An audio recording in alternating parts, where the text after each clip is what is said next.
See, Real Madrid, it's a CCS team. Like it's a like antichrist, proper antichrist. You know, like when like the Bible says that in the end time there'll be antichrist.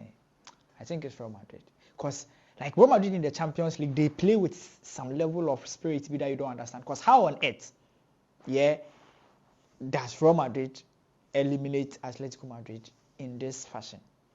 If you didn't watch the game, you may not understand what I'm saying. But if I explain to you, you understand. You're going to understand why, in my opinion, I think Real Madrid, they are using some level of jujube. They are using like some, maybe they've come to Benin, or like you see, they've entered somewhere, because the kind of circumstances at which Real Madrid qualifies to the next stage in Champions League, it's kind of interesting. That's what we say football heritage. So Real Madrid played Atletico Madrid in the round of 16 of the UEFA Champions League, and boy, it was an interesting fixture. Simply because when Madrid traveled to Atletico, when Madrid played at home, they managed to beat Atletico by 1-0. So it meant that Real Madrid had the advantage, and they were going into the game with a 1-0 victory. However, Madrid this season have not been really great. On the contrary, Atletico has been an excellent side both in the Spanish Laliga and also in the Champions League. And even in that first leg, Madrid were not great. Atletico were the better side, but unfortunately, Madrid ended up winning.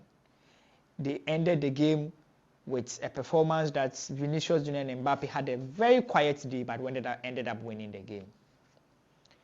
When we were going to the second leg, it was a 50-50 game, because everybody was like, it's Real Madrid. Like, once it's Real Madrid in the Champions League and they are leading, they stand a better chance of winning the game.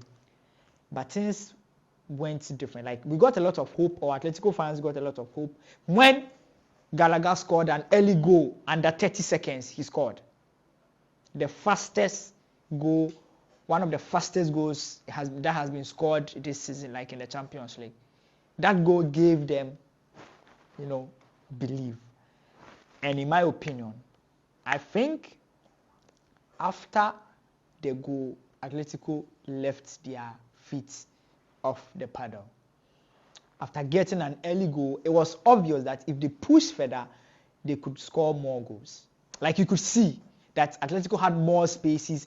They were able to press Real Madrid higher up the pitch, and they were able to play through the spaces, play through the channel, take advantage of the half spaces, and they were creating more chances. Because it was obvious that Madrid were not playing in their optimum level. They struggled to give passes to Vinicius. Most of the passes to Vinicius, to Mbappe, were cut off. Simply, Atletico looked like a side that could score more goals if they wanted to. But your man, Simeone, no matter how exciting his side has been this season, he has a way of trying to defend, and that cost him. They couldn't score. First half ended. Second half, Real Madrid tried to, come into the game. The head coach Ancelotti made some few changes and brought fresh leg into the game. And I think the fresh legs really helped. He took off Rodrigo, introduced Diaz, introduced Camavinga. He brought players that could run, players that could match the running abilities of the Atletico side, which really helped, in my opinion. And that's Mbappe had a very good moment, took on 2-3 players, was fouled, and there was a penalty. See, I don't know who and what influenced Mbappe to allow Vinicius Junior to take that penalty.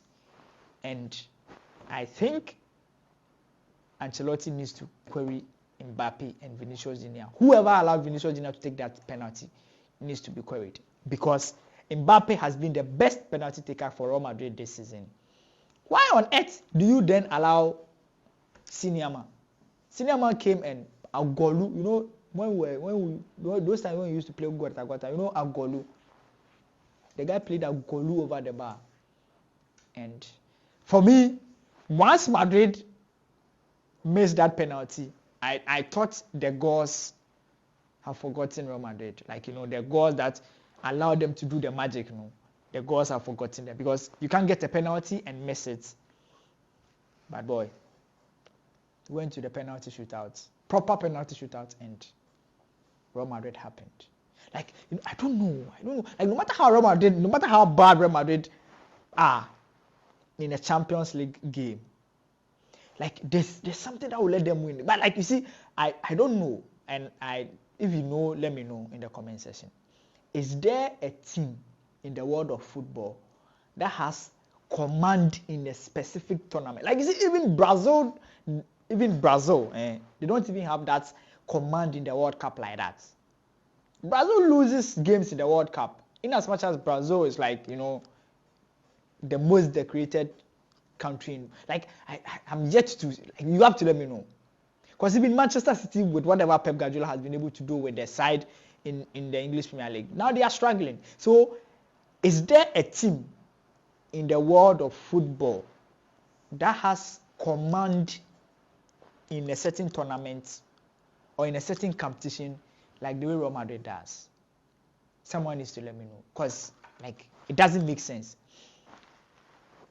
Penalty shootout started. Mbappe took the first kick, he scored.